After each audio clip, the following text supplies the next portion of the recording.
첫 번째 경기 VfL 보움 대 장크트 파울리 분석 시작해보겠습니다. 보움은 지난 라운드 원정에서 마인츠에 패했다. 로실라와 이브라이마, 시소코 등이 중앙 미드필더로 출전해 수비를 보호하는 운영으로 나섰는데 원하는 결과를 얻지 못했다. 휴식기 이전 마지막 경기에서 하이덴하임을 잡으며 반등을 기대했지만 리그 상위권 팀인 마인츠 원정은 어려웠다. 그래도 홈에서는 최근 2경기에서 단 한 골만 실점하는 등 수비가 안정적이었기에 연승에 도전한다. 장파울리는 홈 경기에서 프랑크푸르트에 패했다.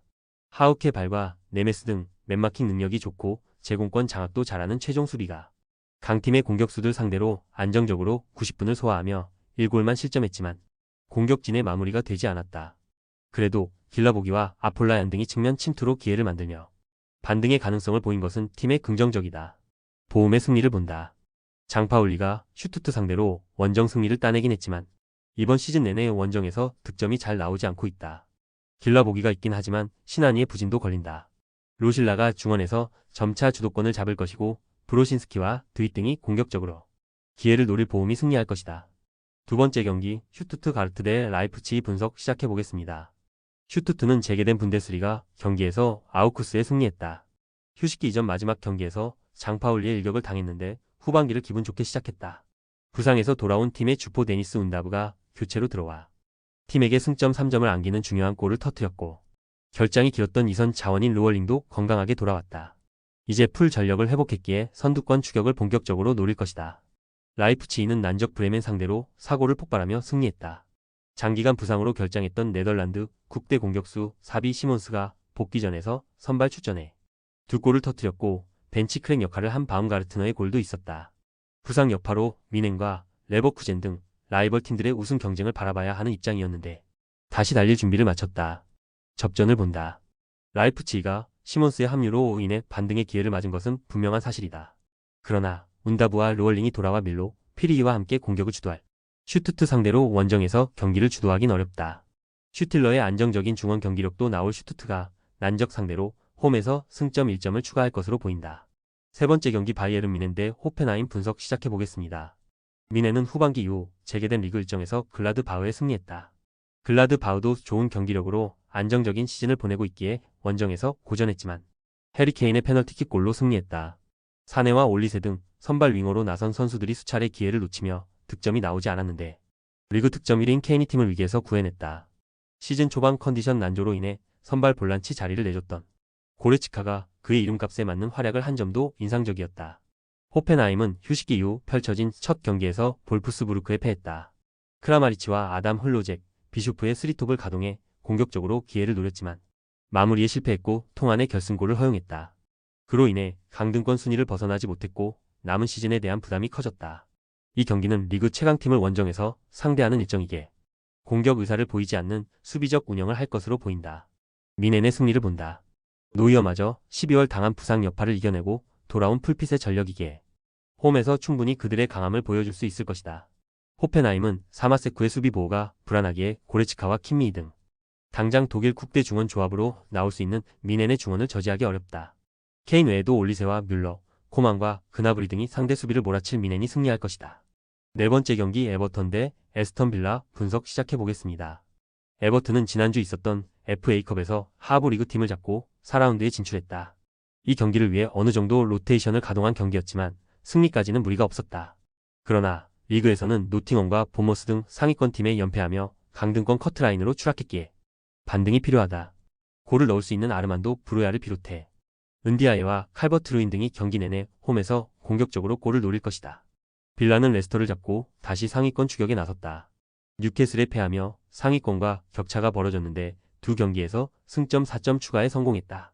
또 지난 주말 FA컵 3라운드에서는 웨스트햄의 선제골을 허용하며 끌려갔는데 오나나와 모건 로저스의 후반 연속골로 승리하고 4라운드에 진출했다. 바클리가 수비 라인을 잘 보호하기에 틸레만스가 공격적으로 나서며 팀의 득점 기대치가 올라간 최근이다. 접전을 본다. 빌라는 올리 와킨스와 로저스, 레온 베일리 등이 최전방 공격진으로 나서 에버튼의 골대를 노릴 것이다. 틸레만스의 적극적인 중원 공격 가담도 기대된다. 그러나 브란스 와이트와 미콜렌코 등이 쉽게 공간을 주지 않는 에버튼이 쉽게 리드를 주지 않을 것이다. 빌라 역시 은디아예와 칼버트 루인을 앞세울 에버튼의 공세에 대비한 수비적 운영이 필요하고 두 팀이 승점을 나눠 가질 것이다. 5번째 경기 레스터시티 대 크리스탈 팰리스 분석 시작해보겠습니다. 레스터는 리그에서 빌라와 맨시티, 리버풀 등 강팀에 연패하며 강등권으로 추락했다. 강등 시즌 다이렉트 승격에 성공하며 이번 시즌에 대한 기대감이 매우 큰 팀이었지만 성적을 내지 못했었는데 FA컵 대승으로 분위기 반등에 성공했다. 챔피언십에서 좋은 흐름을 이어가던 퀸즈 파크를 상대했는데 바디와 부오나노테, 마비디디 등의 골이 터지는 등 6골로 대승했다. 리그에서 골이 안 터지며 주춤했었는데 반등의 신호탄을 쏘아 올렸다. 팰리스는 최근 리그에서 무패를 기록하며 안정적인 잔류권 성적을 노리고 있다. 시즌 초반 불안한 수비와 최전방의 결정력 부재로 인해 강등권에 위치했었는데 브라이튼과 4셈 등을 잡고 첼시 원정에서도 승점 추가에 성공했다. 잊혀진 유망주 정도로 평가받던 장신 스트라이커 마테타가 피지컬을 앞세운 문전 침투로 본인의 가치를 증명했고 구웨이와 함께 수비도 안정을 찾았다. 접전을 본다. 퀸즈 파크전 대승의 기세를 이어나가려는 레스터가 홈에서 바디와 마비디디, 부오나노테를 앞세워 팰리스 수비를 넘어서려 할 것이다. 그러나 원하는 최선의 결과를 얻긴 어렵다. 레르마와 두쿠레가 중원 라인을 내리며 최종 수비를 보호할 것이고 구웨이가 상대 주포인 바디를 경기 내내 집요하게 막아낼 팰리스가 원정에서 승점 1점을 따낼 것이다. 6번째 경기 뉴캐슬 대 울버햄튼 분석 시작해보겠습니다. 뉴캐슬은 지난 라운드에서 토트넘을 잡고 리그 연승을 더 늘리며 5위까지 치고 올라왔다. 거기에 리그컵 준결승 1차전에서는 아스날에 승리하며 결승행 가능성을 높였다. 12월 최고의 선수인 이삭이 워낙 마무리를 잘하고 있고 기마랑 이스와 토날리가 중원에서 상대에게 주도권을 내주지 않고 있다. 롱스테프와 마일리를 비롯해 벤치에서 로테이션 자원으로 힘을 내는 선수들도 있기에 최고의 현재를 보내고 있다. 울버햄튼은 지난 주말 FA컵 3라운드 원정 경기에서 난적 브리스톨을 잡았다. 선제 2골을 뽑아낸 이후 추격골을 허용했지만 남은 시간을 잘 버텨냈다.